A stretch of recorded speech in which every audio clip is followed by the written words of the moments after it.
Hello, this is MacNN. One more thing, and it is an extra special one. Not that they aren't all extra special. I mean, you're here, I'm here, Malcolm's here. Malcolm, hello. Hello. But this is an extra special one because we are coming up to, let's think, there's Thanksgiving, there's this Black Friday thing that sort of happens in the UK and sometimes doesn't, and there's that Christmas thing, you've heard of that. All of this is coming, but the fact is, the truth is, you can just buy me a present anytime you like. And we are loath to start talking about tinsel this early, but actually no, it is time to ponder presents for the most important person in your life. The person that actually you often ignore, but it's the person who deserves better than a bunch of flowers and a box of chocolate from the all-night petrol station down the road. It's you. Don't you deserve a very, very good... Haven't you been good this year? So this week, starting this week, one more thing is going to expand Thingies of the Week. It's going to theme Thingies of the Week into, you'll never know how long we spent thinking of this title, Christmas Thingies of the Week. And this time, specifically, the Christmas Thingy of the Week present that you deserve yourself. Nuts to anyone else, unless you want to just leave our little chat here lying around somewhere for them to hear. Malcolm, I adore your Christmas picks of the week, your Thingies of the Week. How much more special can you be for the Christmas one? Special? Always special. Extra special. Come on. What have you got? Well, if this is a gift that's going to be going to me, ideally it's going to be something that I'm not going to want to buy myself, but it's going to be something that I actually want. Do you understand? Yeah, I'm with you. I'm rooting for you on this one. Yes, absolutely. Because it's that problem of if I really want something, I'm not necessarily going to sit down and wait for Christmas or my birthday for it to come along. I'm going to get it. Because I have this thing called money that comes in every so often. You're now my hero. So with that in mind, if I wanted to say a present that I wanted to get for myself that I didn't want to actually pay for myself, what a wonderful qualifier that is. Okay, yeah. We're keeping to legal things. Let's just be very clear here. This is completely legal. Okay. Completely above board. It is Super Mario Maker and a Wii U. Super Mario Maker. Yes. Super Mario Maker is here. Now you can stack, combine, and change levels like never before. Whoa. Want to play? Imagine, create, and play your very own Mario levels. Anyone can make it. Everyone can play it. Super Mario Maker, only on Wii U. Rated E for everyone. Super Mario Maker is basically Mario.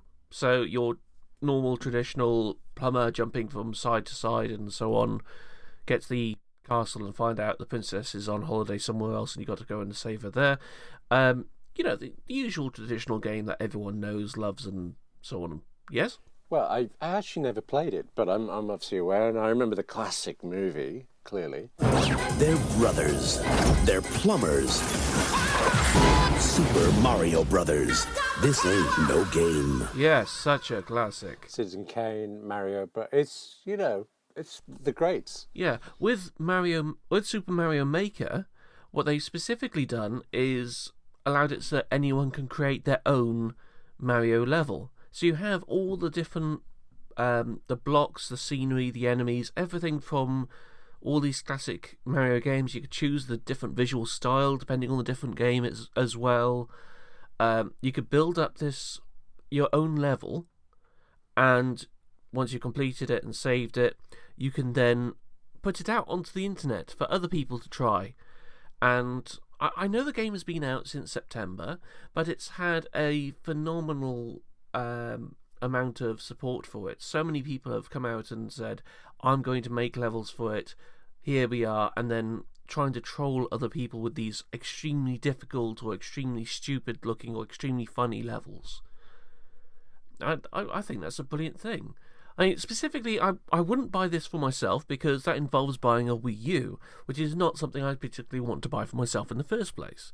So the gift would technically speaking be Super Mario Maker and a Wii U. I have the Wii, the non-U version, currently stuck under my TV set and not used in about 4 years. I've heard the Wii U is better but not as popular. Is that why you wouldn't buy it for yourself? Basically, yeah. The Wii U and Nintendo's consoles in general are brilliant when you're looking at first-party titles. So when you're looking at the Mario, Zelda, Star Fox, Pilot Wings, Dr. Mario, and so on. If you're looking at all those first-party titles, they are brilliant. But third-party, you get some sort of, well, quite frankly, watered-down version of what other consoles usually get. If I wanted to play, let's say, Call of Duty, I'd have to go through an Xbox One or a PlayStation 4 or getting it on PC. I'd rather do that than play it on the Wii U because I want something that actually looks decent, plays decently, and so on. The Wii U just doesn't seem to have quite got there. Presumably the Wii U has the same thing the Wii had of fitness things. I quite enjoyed snowball fights on the old Wii, and I was briefly losing weight because of it. I'm not that I'm saying you need to. I'm going to move on. Dr. Mario, is that what I'm thinking? The TARDIS. I'm just. What is Dr. Mario?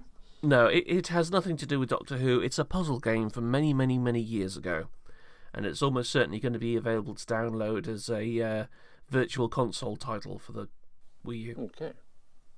So, present for yourself would be Mario, Wii, and if necessary, a limo to deliver it to you. You'd accept all of that.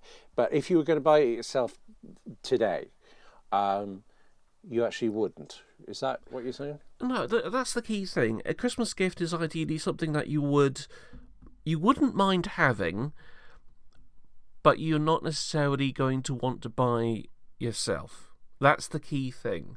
I understand that there are families and people out there who really want something and are prepared to wait for Christmas, but at the same time, I no. It's a funny thing these days, isn't it? We are able to get anything we want quite quickly. I mean, money is an issue, but availability, able to order online and things. Once you have the cash, getting it can be quite quick, and there seems less reason to wait for it, which in a way I feel robs Christmas a little bit. I like Christmas presents that are not more than I just wouldn't mind, stuff that I'd love. But if it's stuff I really love that much, particularly because everything I love is to do with my work, I can actually kind of justify it as a business expense. I can just go get it. So on the one hand, yay, boo sucks for me. But on the other hand, Christmas morning, by the tree, it's just a little bit limp unless we get a Mario and a Wii. How the world changes. How about I tell you my Christmas thingy of the week? Would you like to guess what my Christmas thingy of the week would be? Would it be Omnifocus? Have I mentioned that at all? Hang on. Just one or two small times, yes. I haven't mentioned it today. Okay. OmniFocus, as I hope I'm slowly driving home to you, is a to-do app that runs on Macs and iPhones and iPads. Oh, I used to... Yeah, get this. I used to say... It's quite expensive, actually, and I said I would buy it again. It's that useful to me. And then they brought out a new version last year, and I did. I bought it again, the whole thing. And I will do it again. It is that useful to me, but it is not a Christmas present. It is a daily, I'm not going to say hourly because I tend to use it first thing in the morning and then towards the end of the day, but twice daily thing, a Christmas present that I would get myself this minute and try to wait until Christmas Day is actually a MacBook, one of the new MacBooks. The new MacBook is the result of a collective obsession to simplify its essential components to create the most efficient design possible. It's a product that couldn't exist without invention across many disciplines. To create the new MacBook, we were uncompromising in its design and engineering. We set a new standard for portability while enhancing its fundamental components to deliver what we believe is the best MacBook yet. Now, I don't think you can't actually, if you read any review of a MacBook, it will at least address, if not agree with, the idea that it's underpowered and that the keyboard is terrible. Now, I don't think it's overpowered. You're not going to plug your DSLR into it. You know, you're not going to be a professional photographer tethering straight into Photoshop on some Vanity Fair photo shoot. But everything I do on it, up to and including audio editing, is fine. Most of what I do in it is excellent. And speaking of excellent, it is the keyboard that sells me. I adore the new MacBook keyboard. Go into an Apple store, try one, but go in with your credit card ready because you deserve it. I was doing this work with a woman who had just bought a MacBook and she pulled it out of this tiny, tiny thing, and it's just utterly gorgeous. What's wrong with gorgeous? I think we do gorgeous. Next time, I want to plant this idea in your head, Malcolm, now, because I'm curious to see where you go with this. Next time, I would like us to cover Christmas presents for people we don't like. Yeah, there's always somebody you have to buy something for, and I want to cover off presents for us, which we've done, presents for other people that we like, and next week, just to see those presents for people you have to buy that you don't like that uncle, okay? We're not talking socks here. We're talking some sort of vaguely technological present for people you don't like. Malcolm, does that fill you with glee, or are you thinking are you just looking at me again? The buying a present for someone I have contempt for, yes. Right. Contempt seems strong. Okay. I'll tell you now, I know exactly what I will buy. Let's go on to this week then, and news. And funnily enough, it's almost as if I thought of this in advance. Families. Have a listen to this. The surest sign of family unity is found around the dinner table, where families share meals and talk about their lives. But many times an unhealthy attachment to technology can distract from this precious time of sharing for families. That was the heart of the Pope's message for families today during his general audience in Rome. The Pope warned that an unhealthy attachment to technology can reduce family members to mere roommates. Pope Francis said Christians in particular have a special vocation to foster true community. That's the Catholic News Agency reporting on Pope Francis, who basically says, get a life. Malcolm, do you even eat at the same table as your family? What is this thing called a table? It's where you put your laptop. Oh, yeah, we got one of those. Right. And you mentioned your brother, I think he was a gaming fan brother. I don't know how many people in your household, but do you get together at 6 o'clock at night and have a shared stew while you discuss the issues of the day, or what? Well, not really. I mean, we do have meals at the same time as each other, obviously, but because of the dynamics of this family, at least the one that I'm in, we don't really have a need to gather up at one point and talk to each other about how our day has been, because we know how our day has been. You've all been there and seen you do it.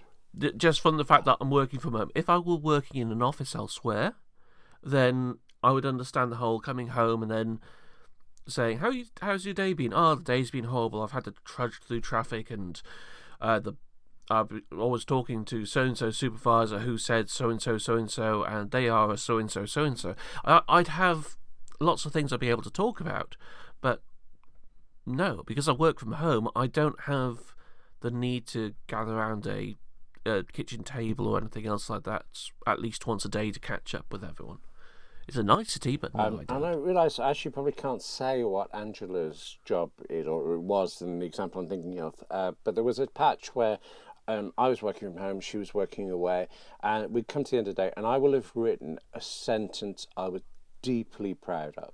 Now, one sentence in an entire day, but it was big for me, and I'd want to tell her about this, and she'd want to hear about it, and I would do that, and I'd explain the context, and I'd preen a bit, and then she'd explain what she'd been doing, and she'd been to a fatality on an industrial site. Okay, yeah, I feel her work is more important than mine. But now we're doing more officey work. Just she's in one office, I'm in mine at home. I really like chatting away about what she's been doing. I'm deeply interested in her job, and she's deeply interested in mine. So we genuinely can have long conversations, and I adore them. But we're usually both so knackered by the time she gets back. I cook, ready for when she gets in here. We collapse in front of Strictly Come Dancing. It Takes Two, and that's it, really. So I suppose we do look at screens, but we look at Strictly. That's allowed, isn't it? Well, going back to the guy in White's comments, he said a family that almost never eats together or that never speaks at the table, looks at the television or smartphone is hardly a family. I mean, the main crux of that is stop looking at your phones, talk to people. I can understand where he's coming from with that. I mean, granted, I don't sit at a dinner table every night, but there are a few times in the week where I go and sit in the living room with the rest of the family, and I try and watch something and the rest of the family ends up playing on their phones and vice versa. I can understand where they're coming from with that. But at the same time, sometimes given some family members that you end up talking to on a daily basis, you kind of want to sink into this digital world and ignore what the heck they're saying. Clearly you're saying that because you've experienced this through other people, and you're aware through your extended social circle that other people have this.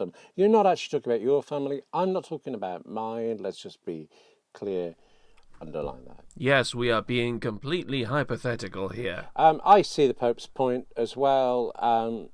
It seems a bit bleeding obvious, really. But also, I'm very conscious of the fact that a few months ago, news came out that he hasn't watched television in 14 or 28 years, some nice round number. So he doesn't know anything about. Well, I don't want to be vile, but I have to say it was all a little common.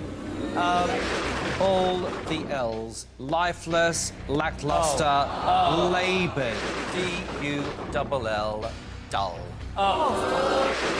Disaster. It was really odd, as they were being just thrown about the dance floor. You massively went wrong. The only good thing about that for me was the end. Strictly Come Dancing, and I feel that would alter his perception. We should probably email him. I wonder what the Pope's email address is. Well, you could Twitter him. That's a good point. He is on Twitter. He's Pontifex, isn't he? Yes. There you go, you see. He's in part of the modern world on Twitter. He probably has a smartphone. And actually, the odds are... No, wait a minute. I was going to say the odds are it's an iPhone, but I don't know. If anyone's made any money... I think the actual odds are it's a staffer who's got the account, and he just dictates to the staffer. If the device that one of them uses to communicate makes any money for the maker, it will be an iPhone, because there is this new story now that actually you know more about than I do. I'm just slightly entertained, slightly worried by the maths. Apple is now taking 94% of all mobile phone profits, and Samsung is taking 11%. I don't understand this. I just know it means Apple is doomed. Can you explain? Not easily.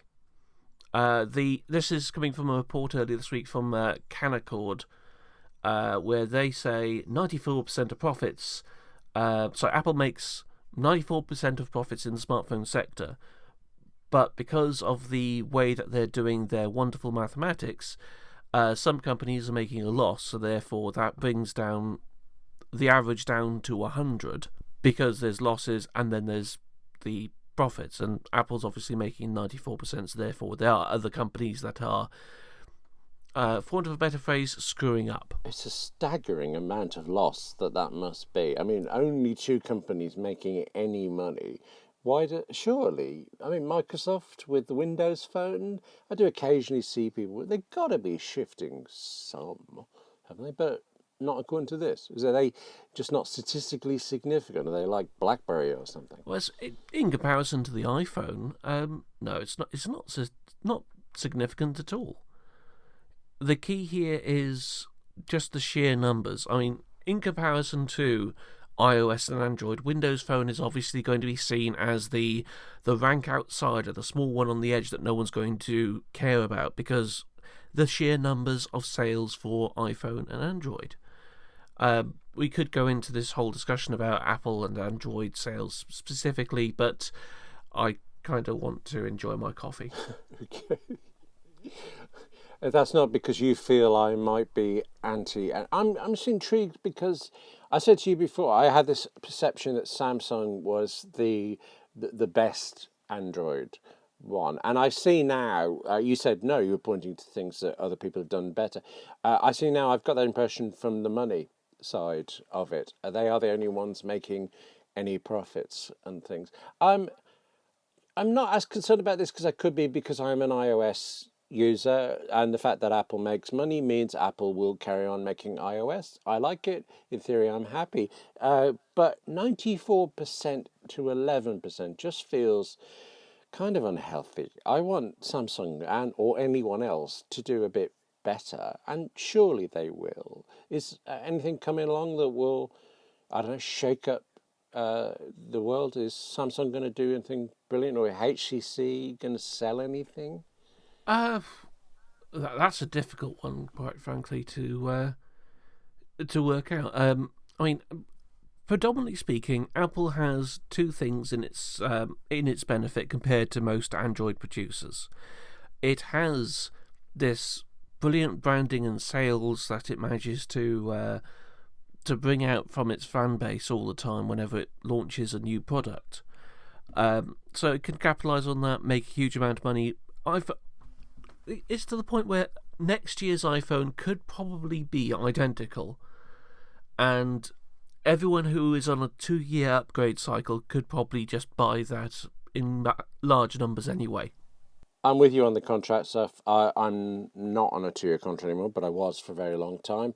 I kind of don't agree with the marketing side of it, the branding side. It is certainly true. Apple releases a new product, people queue up.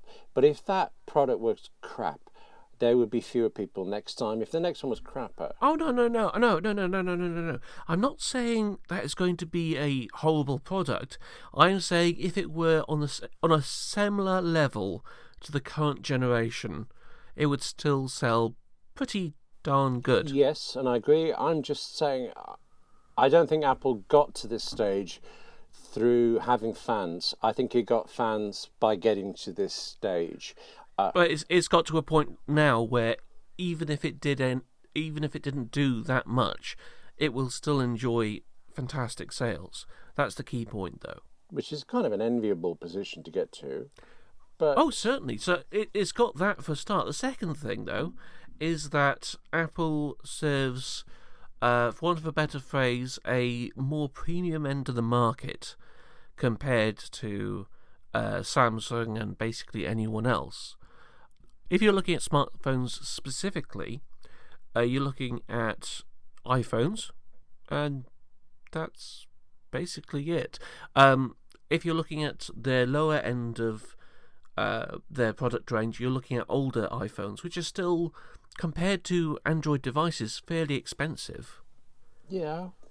If you look at Android devices, sure, you do have the premium range. You do have your Samsung Galaxy S insert numbers here. You still have those. But companies like Samsung and especially Xiaomi and a few others like that, they're not just going for the premium range. That Apple is certainly the biggest major force there. they're also looking at the mid-range devices, emerging markets, and so on. So they've got to build devices aimed at the premium range, the mid-range, and the entry-level range. And if you've got the option there, some people might just go, we'll get the cheapest one there. Some people might go, we'll go for a premium one because we think we kind of want it. You don't really have that much of an option with Apple. You have a newer iPhone or an older iPhone. But it's not a closed system.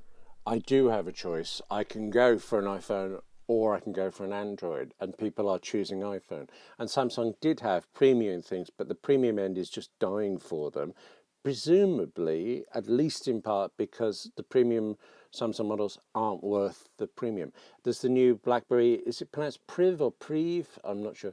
But that's $700 or so. And what I'm hearing about is it doesn't feel like a $700 thing. It sticks and the keyboard's rubbish and stuff.